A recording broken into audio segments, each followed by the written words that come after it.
thing for today. Let me give you guys a second to make a little sketch of this.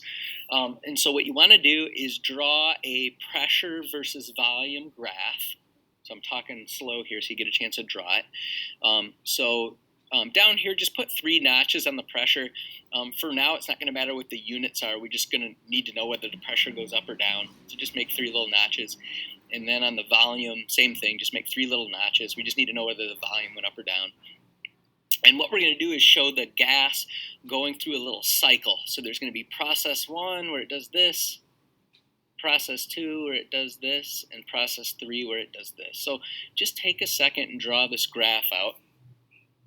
And what we're going to do is look at, for each one of these processes, we're going to look at these 3 parts of the first law of thermo. So what we're going to try to do is learn, say, for process 1, like what's the sign of the change in internal energy of the gas?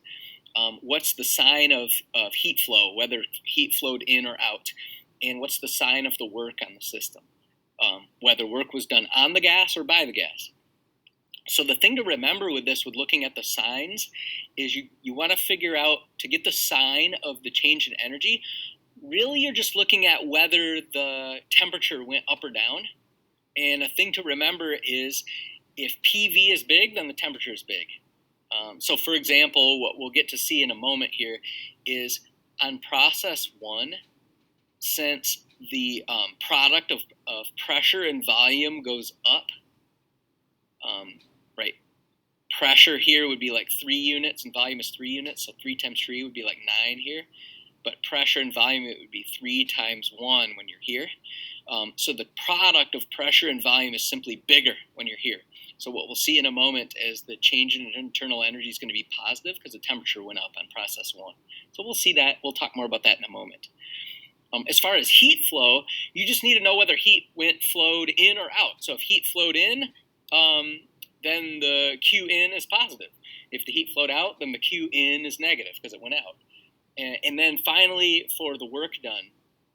Work is done on a gas if you squeeze it, or if the volume went down, and work is done by a gas if it got bigger. So the only thing you're going to look at to know if work was done on the gas, in which case the work on would be positive, is if it got squeezed or not. All right, so you look at whether the thing compressed or expanded. So here we go. So just as a quick example, so let's do this. So we'll go nice and slow. It says process 1. Well, so what you do is you can see on process 1, what's happening is our pressure's staying constant, but the volume's getting bigger. So the gas is like expanding, it's growing. You can imagine the piston moving like this to expand the gas. Right? So the gas expanded, but the pressure stayed constant. Okay. So what we can say then, since the gas expanded, straight away what that means, since the gas expanded, is the work on the gas is negative because gas did work on the environment. So work's only done on the gas if you squeeze it, but this went the other way. So straight away for process 1, we learned that the work on the gas was negative. Okay, so check on that one. Now the thing to think about as far as the heat flow is the gas canister got bigger. Now, usually when you let a gas expand, it should have cooled down, right? But what we notice is that it did not. It didn't. It actually maintained this constant pressure even though you let it expand. And so somebody must be like holding a flame under it or making heat go in. And so Q in is going to be positive since the heat went in, right? The volume grew, but the pressure stayed the same. Well, it's like, how can that be? How can the molecule still be banging on the wall just as hard and just as often if you let the volume expand? So somebody must have held a flame under this thing. So we know heat flowed in. And then finally, as far as the change in energy, well, what I would just look at is, well, what happened to the temperature? Because temperature alone tells you about the change in energy. Again, the product of P and V is bigger here than here. Well, so the product of P and V went up, so the temperature must have gone up. So delta E is going to be positive. So that's how you look at one of these things. All right, let's, again, we'll do the same thing for the last 2 processes. So let's do process 2 and then process 3. So let's go with process 2. And if you really noticed what happened is the volume stays constant. So notice it does not compress or expand. So what we're going to say is the volume stayed constant. So no work's going to be done. Volume stays constant, but the pressure drops. Now you really want to stop and imagine this. You have this canister of gas, and it just stays like this, but the pressure goes down. Well, how can you do that? How can the volume stay constant, but the pressure goes down? The only way around that, or the way to make that happen, is the gas must have cooled down. So what's kind of funny is there's kind of hidden information there. It's like, oh, weird. You're sitting there with this canister, and the pressure just starts to drop, but without a change in volume. So that means it definitely cooled.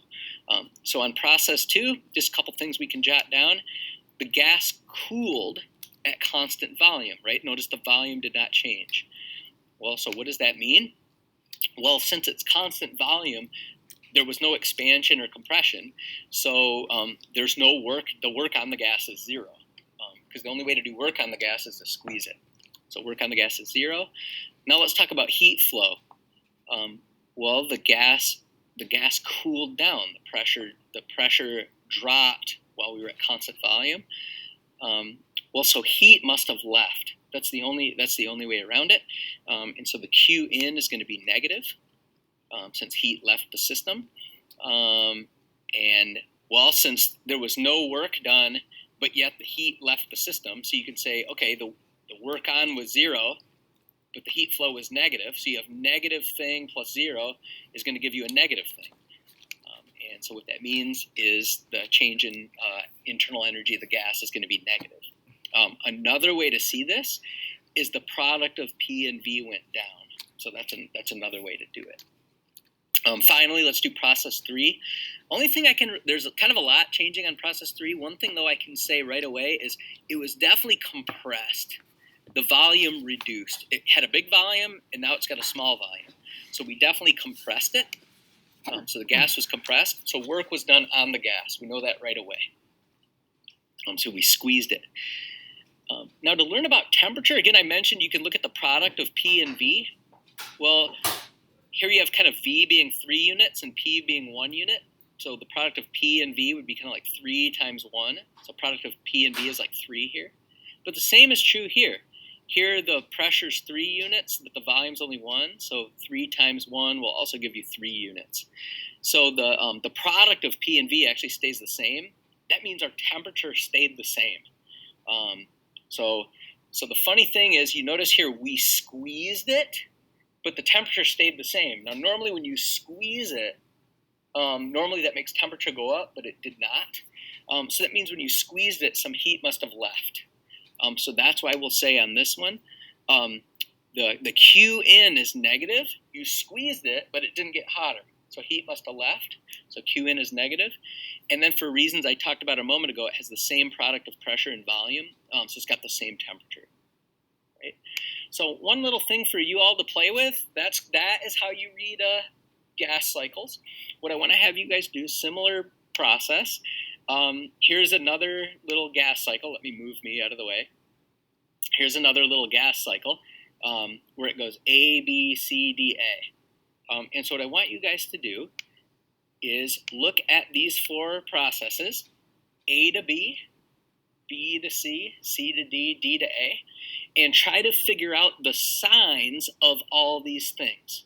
Again, the only thing you look at for work is whether you compressed or expanded. Only thing you look at for heat flow, did heat go in or out? So if heat goes in, it's positive. And then for change in internal energy, you just got to look at the temperature or the product of P and V. So take a moment and try to do this for this little process. So I would pause the video, take a moment to draw this diagram, and pause this video and see if you can get the signs of these things. All right. So please do push pause and give it a try. I'll move on and give some answers here in a second, but it's really helpful if you stop and think about it a bit. All right, hopefully you're not cheating and you paused the video. So let's try this. So what we're going to do is find the signs of all these things for each process. So first process is A to B. So A to B, what's going on here? constant volume and the pressure's dropping. Okay, so essentially what's happening here is, since we're at constant volume but the pressure dropping, we must be cooling, right? The gas must be cooling, right? Well, so if the gas cools at constant volume, let's see what we can learn from that. Well, first of all, work on the gas is 0 because the volume stayed the same. Again, we didn't squeeze it and we didn't let it grow. So the work's got to be 0. Since the gas was losing pressure but staying at a constant volume, the only way to really arrange that is heat must be leaving. So Q in is negative because the heat left. And then likewise, delta E then is negative because the sum of work on and Q in will give you the delta E. Well, if you have negative plus 0, will give you negative. Next one, on B to C, the volume is growing, so it's expanding. Gas is doing work on the surroundings, so the work on the gas is going to be negative. So this is an expansion at constant pressure is BC. Expansion at constant pressure. Well, a couple things we can learn from that then.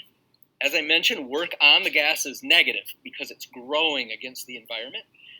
Now what's funny with this is it expanded, but the pressure did not go down. So that's kind of weird. You let the gas expand, but the pressure didn't drop.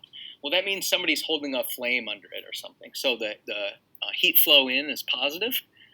And then finally, to get the change in internal energy, well, you went from a product of P and V being, I guess, 1 times 2 here, so 2, up to 3 times 2, or 6 here. So the product of P and V grew, so temperature went up, so delta E is positive. 2 more. For process CD, I went a little quick here, sorry. To go from C to D, at constant volume, the pressure grew. So apparently somebody's holding a flame under it again. So the gas is being heated, but the volume's staying the same. Well, so can't be any work done because the volume stayed the same.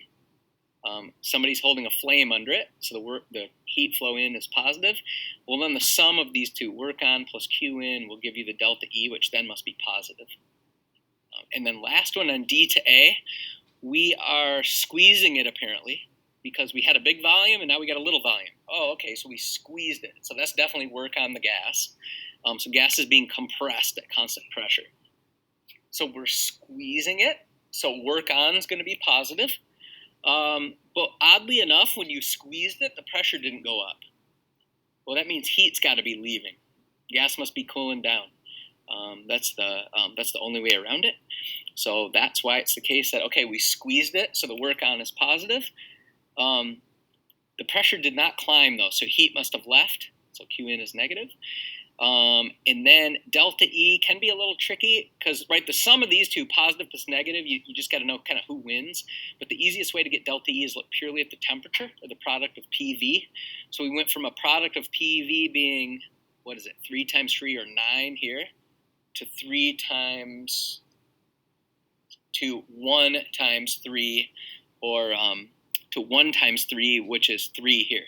So we went from a product of 9 to a product of 3 here. So that definitely means that the delta E is negative.